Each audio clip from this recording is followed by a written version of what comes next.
Catherine Bernardo at Jericho Rosales, ilang beses na mataang magkasama, umiingay ngayon sa social media ang mga espekulasyon sa pagitan ng dalawang kapamilya superstars na sina Jericho Rosales at Catherine Bernardo matapos mapag-alaman ng mga fans na hindi lang isang beses kundi spotted sila together sa magkakaibang pagkakataon base sa mga kumakalat na pictures at videos nila sa internet.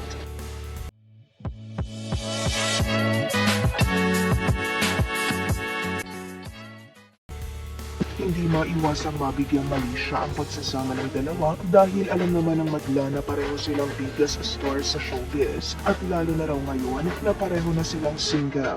Ito ay matapos ang kontrobersyal na hiwalayan ni Kat at Daniel Padilla. Ganon din si Echo na ka-aanunsyo lang makaraang araw ang tungkol sa breakup nila ng estranged wife na si Kim Jones na ayon pa sa ibang source ay noon pang 2019 hiwalay ang mga ito.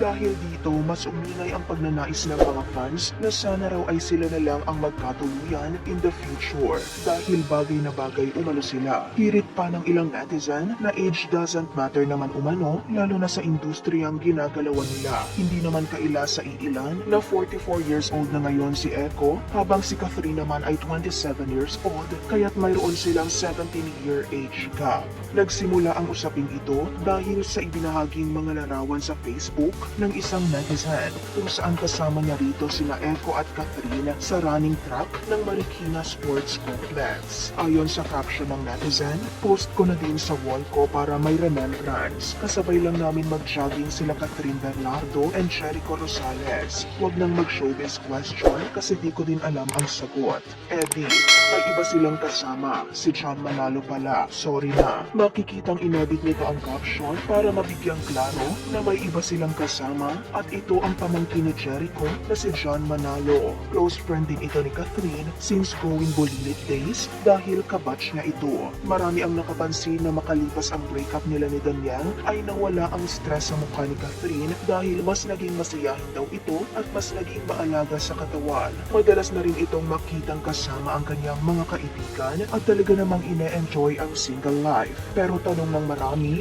bakit madalas silang magkasama kamakailan ni Jericho? Matatanda ang spotted din sila kamakailan lang sa party ng dating Star Magic Head na si Johnny Manahan kasama ang ilan pang big stars at nandoon din si Jericho. Bukod pa rito, may mga kumakalat din litrato na magkasama sila sa isang bar. Kaya hindi mapigilan ng iilan na mapansing may spark daw sa dalawa. Sa kabilang banda, matatanda ang very vocal si Echo noong November 2023 na gusto niyang makatambal ang aktres sa isang pelikula. Sakto naman nakaka-break lang noon ng Kathniel. Aniya, while I would love to be paired with this gorgeous leading man, I think it would make more sense to work with Kat at this moment.